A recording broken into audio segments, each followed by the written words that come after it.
Do'stim menga $5000 bergan bo'lsa, o'sha pulni do'stimga aytmasdan, biznesimga оборот qilsam, ya'ni aylantirsam va do'stim so'ragan payt mashinamni sotib bo'lsa ham, boshqa narsamni sotib bo'lsa ham pulini topib bera olsam, o'sha paytda shu joiz bo'ladimi? Bismillahirrohmanirrohim. Alhamdulillah va salatu vassalamu ala rasulillah. Hozirgi bu savoldan ma'lum bo'lyaptiki, do'stining bergan mablag'i buni qo'lida omonat turibdi. Demak, omonatni egasidan so'ramasdan turib undan foydalanish mumkin emas.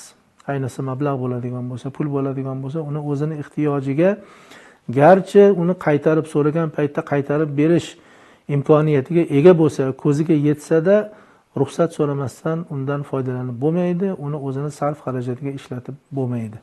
Hattoki ulamolar aytadiki, agar shuni biror bir savdoga, tijoratga ishlatib, undan daromad ko'rgan bo'lsa, o'sha daromad foydani ham egasidan so'ramasdan o'zlashtirishi mumkin emas. Chunki pul, mol boshqa kishiniki, keltirgan daromad ham uniki. Agar u odam xohlamasdan, "Yo'q, men shu daromadni ham keltirgan foydasini ham olaman" desa, to'la-to'kis haqqi bor. Chunki bu odam ruxsat so'ramasdan bu ishni amalga oshirdi.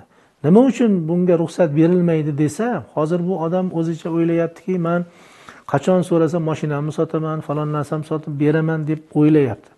Lekin o'shanday bo'lmay qolishi mumkin. So'ragan vaqtida bu pulni ishlatib yuborgan, boshqa bir o'sha kerak vaqtida bu pulni topolmay, bera olmay qolishi mumkin, mashinasi sotilmay qolishi mumkin, ko'zlagan rejasi amalga oshmay qolishi mumkin-da, ana undan keyin uzr shunday qilib qo'yuvdim, bugun emas, ertaga, ertamas indinga desa, haligi odamni bunga bo'lgan ishonchi yo'qoladi.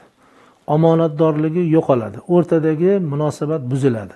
Demak, men bunga ishonib bersam, bu mendan yashirib, mendan so'ramasdan balki bu daromad topgandir, balki bu foyda ko'rib turib, hozir mendan yashirayotgandir degan turli tuman gumonlarga sabab bo'ladi, natijada o'rta buziladi. Shuning uchun bu omonatni egasidan so'ramasdan foydalanish mumkin emas.